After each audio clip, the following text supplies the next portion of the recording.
Studio recording Madhupati Kishanpur बाजार। DJ Mukesh Ambani.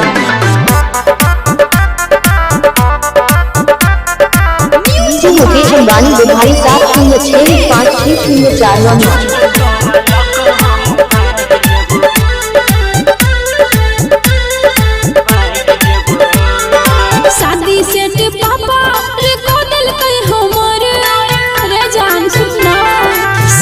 सेठ पापा रे कोदल कई हमर अच्छा तो नहीं मिला तो सोना खाए के जहर जनती आइग देबो हमके आइग देबो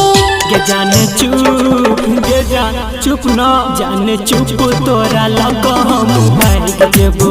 के जाने चुप तोरा लग हम भाग देबो शादी सेठ पापा रे कोदल कई हमर तो नहीं मिला तो सोना खाए के जहर जनती आइग देबो रेती आइग देबो के जाने चुप तोरा लग हम भाग देबो के जाने चुप तोरा लग हम भाग देबो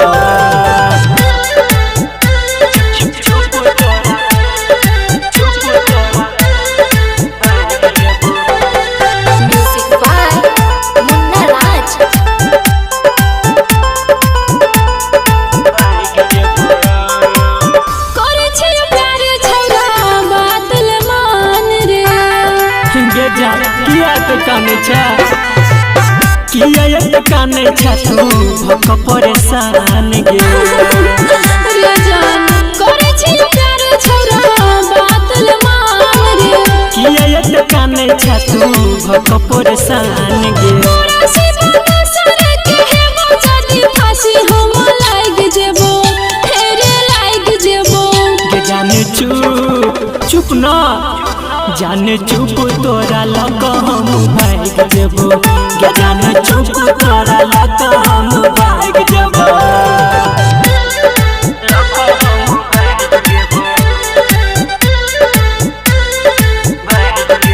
म्यूजिक बाय मुन्ना राज।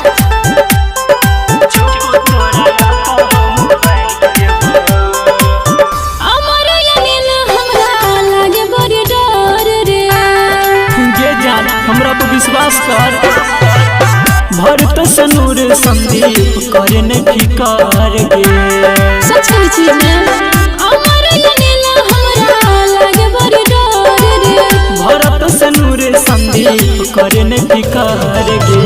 बाजे रात में छोरा बेटी है के बारी हम जाइग जेबो ओके। हेरे जाइग जेबो के जाने चुप अब तो चुप भजो जाने चुप तोरा लग हम भाग देबो के जाने चुप तोरा लग हम भाग देबो शादी सेठ पापा रे कोदल कई हमर तो नहीं मिला तो सोना खाए के जहर जनती आइग देबो रेती आइग देबो के जाने चुप न के जाने चुप तोरा लग हम भाग देबो जाने चुप तोरा लग हम भाग देबो।